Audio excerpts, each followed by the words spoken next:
Rivalry week comes a week too early for my liking in Los Angeles, with the USC taking on UCLA. Being a traditionalist that likes to see that as the last game of the season, that's been violated in recent years by the likes of Notre Dame infringing on the Pac-12 schedule. Nonetheless, we've got USC UCLA at the Rose Bowl, the most beautiful setting in college football, as we bring in Tony Siracusa from Last Word on College Football. The records are ugly, but once they put the uniforms on and stand on the same field, especially at the Rose Bowl, Tony, and I believe I've made this statement to you as well, this is the best looking game in college football. Yeah, you're not going to get any argument out of me. It is tradition that both teams wear their home uniforms for the game. So as I pointed out in my preview a couple days ago, this is just like a burst of color inside the Rose Bowl on a Saturday afternoon, which, I don't think you're going to get much argument out of many people. It is one of the greatest venues for college football, with the San Gabriel Mountains in the backdrop and the sun going down late afternoon, by the time the game is coming to its close later on. It is a great spectacle for college football. There's no question about it.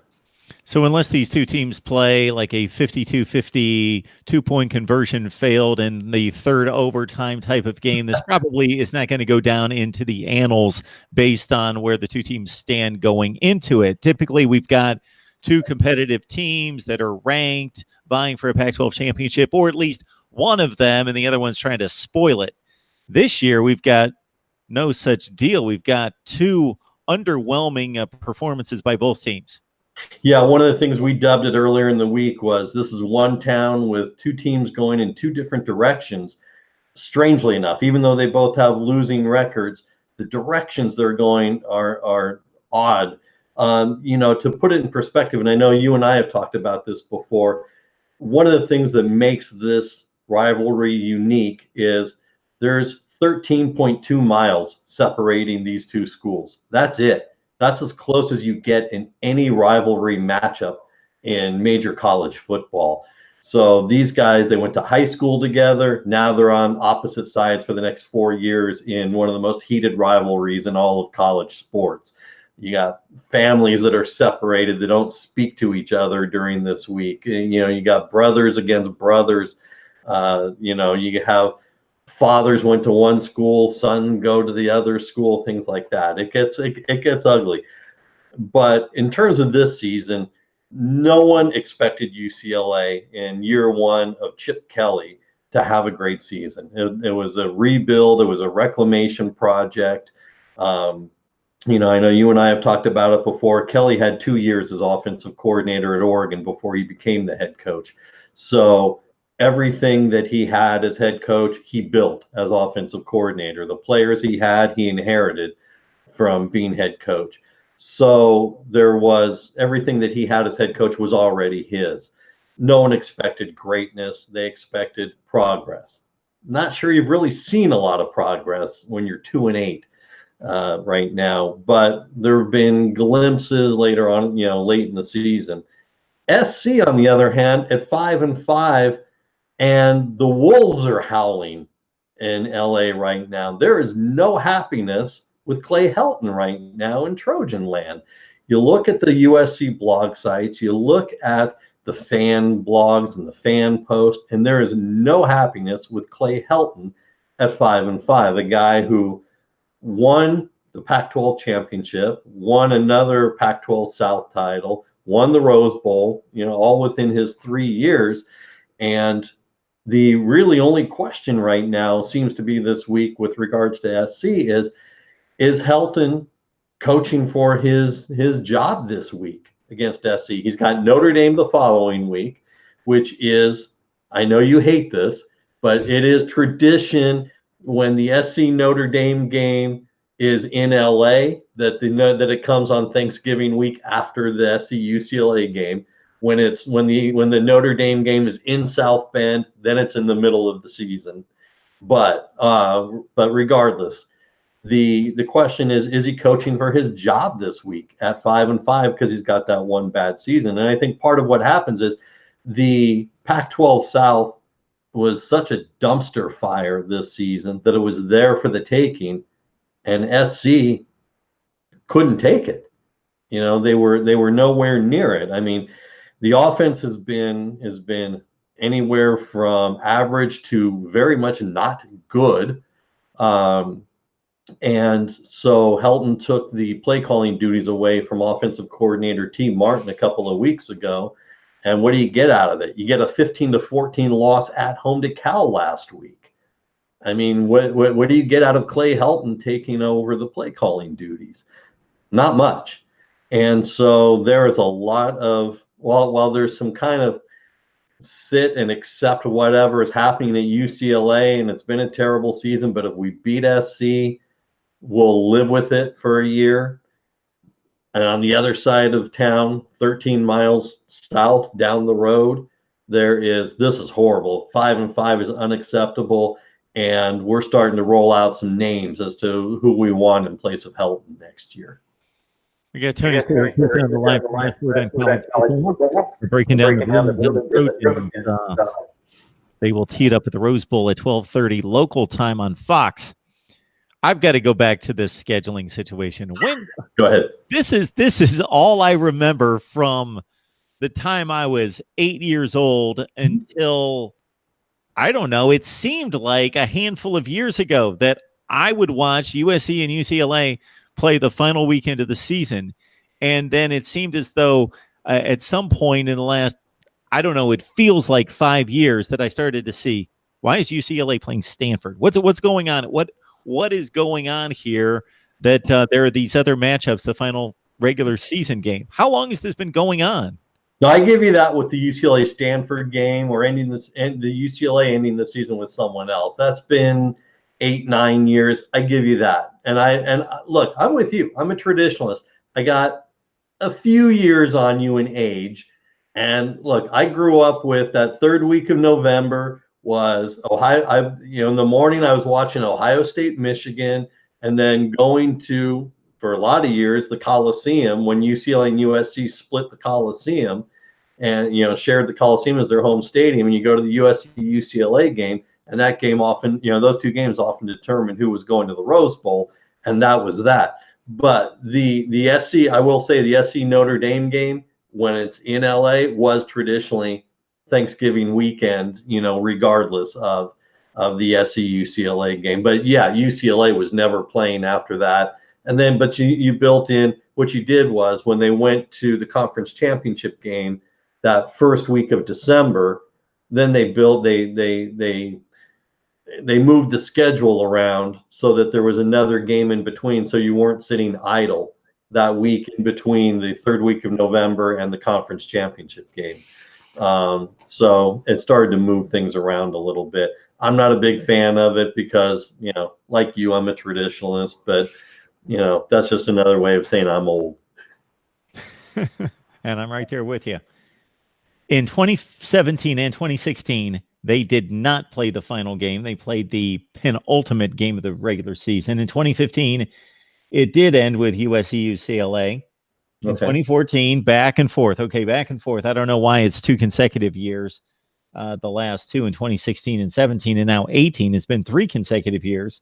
But before that, yeah, I'm seeing like you outlined in every other USC UCLA. So if I go prior to the Pac-12 championship game, which is 2010, all right, there I see, yes, USC is the final game on UCLA's schedule every year.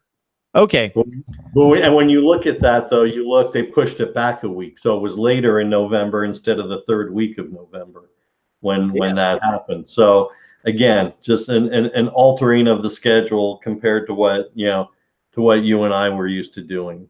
Actually, Tony, and you'll know much more about it. I'm looking at games in the early 2000s that were played in December. Yeah. December 4th, December 3rd, December 2nd, 4 consecutive years in December, 2003 through 7. They played in December. Right. Interesting. A sacrilege to the traditionalists. I'm okay with December, November, whatever it is. Just The the last last game of the game. season. I expect Florida, Florida State, Ohio State, Michigan, Alabama, Auburn, USC, UCLA, on and on and on. I get Those you. games to be played. I get you. I'm with you on that. I'm not arguing. All It right, was let's look at the how I UCLA. celebrated my birthday every year. Was always within a few days of that SC UCLA game. So I'm with you. So while we diagnose 5-5 and 2-8, I'll pick on the 2-8 squad. So Sure. you kind of given a pass to Chip Kelly, and it's the first year. So regardless of 2-8, 4-6, 0-10, whatever, sure you want to see progress, and you want to see that you don't give a complete pass. That regardless of what we see this season, we don't care because we understand he's building a program. So you want to be balanced, and reasonable fans are balanced in regards to we're not really looking at the record, but it should reflect some level of progress.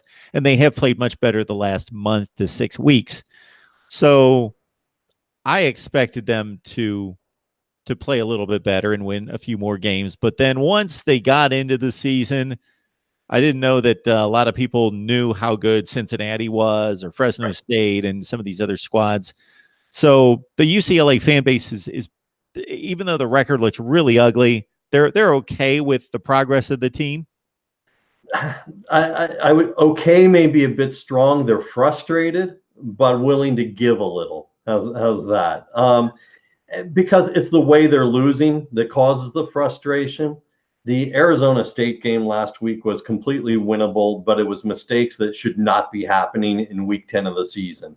UCLA is on a drive for a potential game-tying field goal. And Wilton Speight gets sacked from behind because the left tackle doesn't pick up his block. Speight fumbles the ball. He winds up recovering it, but it's a 8 to 10 yard loss. And then they get back-to-back false start penalties. It's in the last minute, so the clock, they get the 10-second burn off on the clock as well. Next thing you know, they're nowhere. The drive is killed, game over, and that's that. Those kinds of things, false start penalties when you're on a potential game tying or game winning drive. They've had 3 games in a row now where false start penalties on a field goal attempt near the end or exactly at the end of the half has killed the field goal attempt, caused them to miss because it put them out of range. Those kinds of things should be completely unacceptable at this point in the season, no matter how young the team is, no matter how much you're in a rebuild mode. Those kinds of things. One of the things I pointed out a couple of weeks ago is August is for youth. November has got to be for pulling yourself together. And this team has shown glimpses of that, flashes of that, no consistency in it. And part of the problem is the youth. Part of the problem is players dropping like flies with injuries. Monday at practice, Chip Kelly had 57 healthy, active players, scholarship players at practice. Tons of walk-ons. I mean, the kick return team had 2 juniors, and the rest of them were walk-ons and freshmen that were getting most of the reps on the kick return team. It was insane to watch. Well, can really watch it because we're thrown out of practice at a certain point. But just to get a sense of what he's dealing with right now with players that have, from the beginning of camp, that have left the team, been removed from the team, that are injured, season-ending injuries. It's been beyond what most fans would expect, and certainly beyond what Kelly would have expected. Being Monday before SC week and have 57 healthy scholarship players at practice.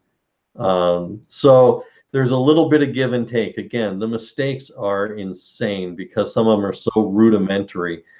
But then there's the look at the guys that they've got playing. They're down to 6 healthy linebackers while they're playing a 3-4 defense where you would generally want 7, 8, 9 linebackers to be able to run through in rotation. It's a lot to ask. So there's a little bit of give. So I wouldn't say the fan base is okay with it. I'd say they're grumbling, but learning to dig deep into what they can find to understand what's going on. So that evaluation starts with the record. The fans first look at the record. Then if they're thinking just a little bit, then they go past that and say, okay, are we playing better? And again, as I mentioned, I believe that they generally are over the past 6 or 7 weeks. You know, there were thoughts out there looking at the schedule and the performance. This team's not going to win a game. They're going to go 0-12. Well, Right. just the law of probabilities led me to believe that they'll win some games here. It looked to be in that 2-8, which could be 2-10 at some point range at the end of the season. So digging a little bit deeper toward the guy that could be the future at the most important position in terms of Dorian Thompson-Robinson, has that progress been seen to the liking of the fan base and yourself? No. And part of it is, and I don't want to make excuses, part of it is the injury, the shoulder injury. You know, early on, when, you know, we'll remember at the beginning of the season, which now seems like so long ago, week 1 with Cincinnati, your guy Wilton Spate was named the starter because he was most ready to go. He was the most ready to lead the team, and he didn't make it out of the first half before he got, you know, the back injury, and was then, you know, and when Thompson-Robinson came in, you could see the difference in the offense, and that they went to more of a rollout offense, a sprint out offense, which is what you imagine a Chip Kelly offense to be. You imagine what he wants it to be down the road with UCLA. Thompson-Robinson showed an inability to do it. He wasn't ready yet to execute. His reads weren't there. It got better. He actually had his best game against Oklahoma, which was odd because it was such a tough game. But then he was terrible against Fresno State. It got better week by week, little by little. And there were games where you could see the offense rolling. You could see the momentum. You could see the pace that a Chip Kelly offense would, could, and should be. And then he got hurt. He got a shoulder injury. Spate came in the Arizona game for him. When Thompson-Robinson came back, I don't know if he rushed back or if there was a setback from him not practicing enough. The game wasn't there. The offense wasn't rolling, and he got hurt again. There is no, because injuries are a very tight-lipped subject at UCLA. Practices are closed. There's not a lot to glean in terms of information from Chip Kelly. There's no telling if Thompson-Robinson could have gone last week against Arizona State, but Spate, frankly, had a good game and did a good job. And, you know, there's no telling who's going to play this week because Chip Kelly's not going to tell you. You know, show up Saturday, turn on the TV Saturday, and you'll find out. My guess is it's going to be Spate. Whether Thompson-Robinson is healthy enough to go or not, it's going to be Spate. It's going to, again, it changes the offense. It creates more of a drop back offense because Spate is not mobile. He can't throw the ball on the run with the efficiency that Thompson-Robinson does. But Thompson-Robinson, coming off the shoulder injury, has shown that he has struggled. At this point in the season, I think you got to just, you know, kind of give Thompson-Robinson the off season, let him heal, let him practice, let him have the spring camp, come back fully ready next year with a full season of the playbook under his arm and a better understanding of how to do it and how to operate it. Yeah, Wilton Spate's the boy. So he is. Pony here, you would think that I have Wilton Spate jerseys hung up on the walls in my house, and I have my own personal camera that ISOs only Wilton Spate when I watch UCLA games. You have been promoting him since he declared for UCLA as a graduate transfer, and I mocked you for it, and I've been proven wrong. He played well. It was a winnable game last week against Arizona State. Outside of UCLA mistakes, UCLA killed themselves, and not much of that was on Spate. He had some mistakes, but you know. The challenge is that it requires UCLA to change up their offense. Chip Kelly will not admit it. As a matter of fact, he's flat out denied it. But if you watch the games and rewatch them multiple times, as we do, it does. The offense changes. It's not an offense in motion the way it is with Thompson-Robinson. but it can't be. It's just because though that's not the skill set that Spate has. But again, if I have my suspicions, there's no reason to go to Thompson-Robinson on Saturday. You go to Spate. He's played well the last week and a half, 2 weeks. He's practiced the most. Don't know the health of Thompson-Robinson's shoulder. There's no reason to throw it out there and risk it. And looking at DTR's game log here, I wish I could go back, and if I could go back to any UCLA game and watch the game, there must have been more compelling games at the time. And of course, UCLA had no wins at this point, but the game score, even though in a loss, the game score that surprised a lot of people on this particular Saturday was hanging within a touchdown of Washington at the Rose Bowl, 31-24. Washington, of course, could argue they're the best team in the Pac-12, regardless of what happens toward the championship. And he had a nice game against Washington. They hung within a touchdown. And then they go the next week and they beat Cal 37-7. And we've seen what Cal has been able to do since then. And that there's kind of the pinnacle, the high mark of the season in regards to evaluating UCLA and thinking, okay, they're taking off a little bit here. But he did play well against Washington, and like you say, unfortunately against Arizona, he got nicked up quite a bit, and that's affected his play. Right. Yeah, and those games again, that's where you could start to see the potential. That's where UCLA fans started to get excited. In the press conference after the Washington game, even the players were kind of like, we can feel it. We know we lost. Chip Kelly was like, I don't want to hear it. There's no such thing as a moral victory. To get that, coaches need to say that, but the players were like, we can feel it. It's starting to click. We can sense the momentum. You know, no one's happy about a loss, but we played all right, and we hung with a really good team. And from an offensive standpoint, they were establishing a running game with Joshua Kelly, and Kelly has proven to be a huge benefit for UCLA this season. First time in years that they've had a viable running attack, and so you could really see it. But you know, with DTR only being able to play intermittently because of the shoulder injury and then re-injuring it, at this point, I think you're better off just going with Spate, changing up the offense to more of the drop back, style offense. Use the tight ends a little bit more like you did last week against Arizona State, and go with what you got. Yeah, Tony Siracusa on the line from Last Word on College Football. We encourage you to check out the site. Tony, we got Kevin McGuffey. We got Mike Laval. Lauren Beasley does a great job as well covering college football across the board. Unfortunately, Tony, especially not going to a postseason game, we're only 2 weeks away from, what we're going to be doing then for about 8 months. We're going to be dissecting positions and speculating and watching spring practice and making a mountain out of very little, because that's what we like to do. Sure. And that's what this is for. So we're only 2 games away from that situation. Until then, what do you want to see out of this football team for the next 2 weeks? You want to see, I think it's trite to say you want to see progress. Obviously, you want to see progress, but I think you need to see specific things. You need to see a reduction. If you're a UCLA fan, you need to see a reduction in penalties. And it's not just penalties. That's too obvious. You need to see a reduction of penalties in those critical moments of drives, because those are focus penalties. When you're getting called for offsides on a field goal attempt, that's a focus issue. You need to see a reduction in those. You need, your offense needs to be, you need to keep it in perspective, especially if Spate is playing, because you're not going to have Wilton Spate next year. He's a grad transfer, so you're not going to have Spate.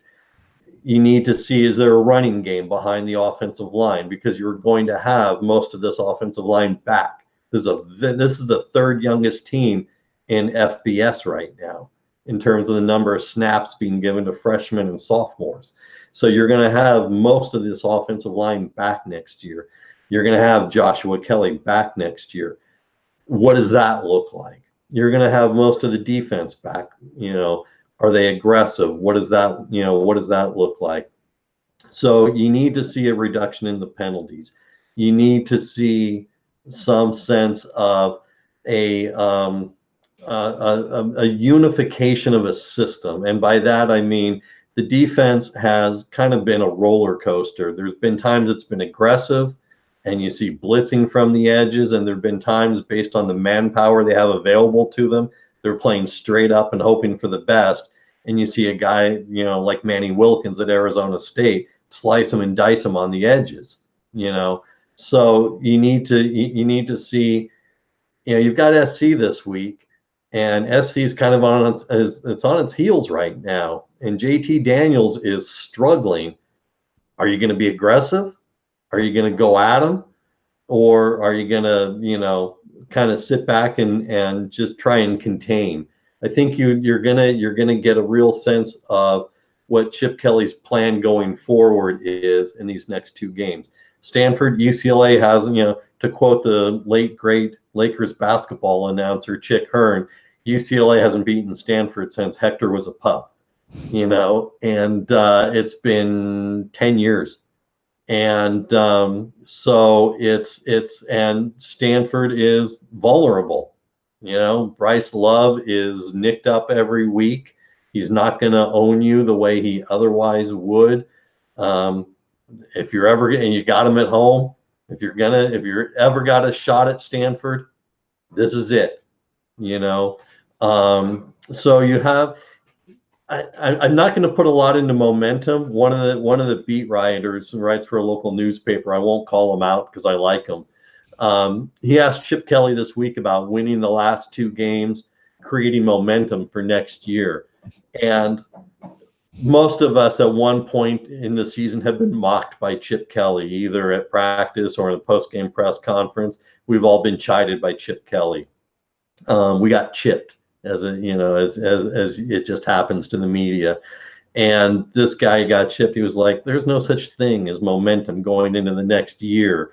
Things change. People are hot one year and they're not hot the next. Nobody remembers who the fourth best team was last year because it didn't matter. The years change and things change.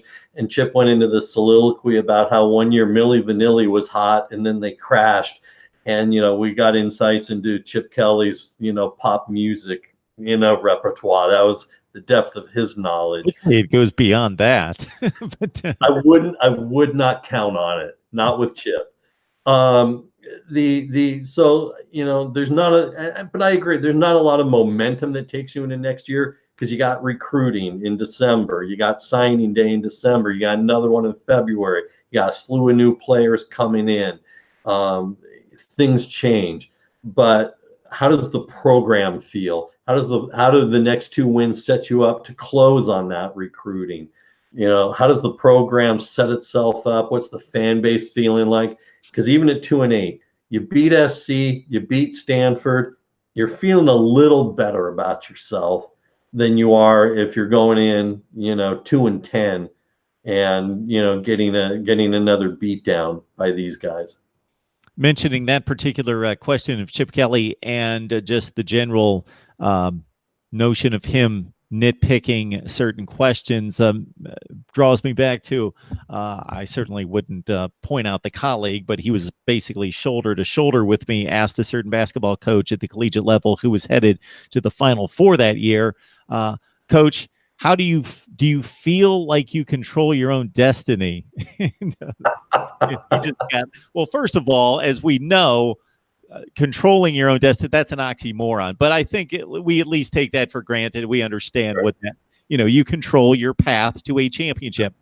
But so there was just a brilliant soliloquy on regardless of how I feel. We're talking about a factual situation. How does how I feel affect a factual situation? It was beautiful. It's happened to all of us, and I got taken to task by Chip in a post-game press conference once this season, and it happens. He didn't like my question, and it happens. All right, Tony, as the Southern California sun glistens down on those two beautiful uniforms, especially again on that field as opposed to the Coliseum, on that Rose Bowl field with the San Gabriels in the background, it will cause me at times to forget that these are two very marginal, to be kind, football teams until, Daniels missed another pass. He missed that guy who's wide open. Oh, there was another drop pass. Another illegal procedure. Oh, yeah, these two teams aren't really that good. but Right. it will mask it at times. No, that's true. There is, even with the bad teams. Look, there was, UCLA fans will remember this, when their season was going nowhere. Late night game, I think a 7 or 7:30 game a lot of years ago. It got pushed back to late night at the Rose Bowl, and a fourth string quarterback by the name of John Barnes, who was a walk-on, who was at his fourth school in 4 years, wound up quarterbacking UCLA and hitting J.J. Stokes with a handful of touchdown passes, because that's just those are the things that happen in these games. You know, you get guys who come out of nowhere who, become stars, at least for one game, in games that you wouldn't expect, and they become legends on the university, even if the rest of the country is kind of like, oh yeah, look at that, it was a fun game to watch. They become legends on the UCLA or USC campus. As opposed to last season, in which we finally got to see Josh Rosen and Sam Darnold on the same field for that one glorious time. Yeah. Tony Siracusa joining us from Last Word on College Football. It's USC UCLA. It's a 12:30 start local time, 3:30 Eastern on Fox. All right, Tony, we appreciate the breakdown, and we will talk soon. All right, always glad to do it, Mark.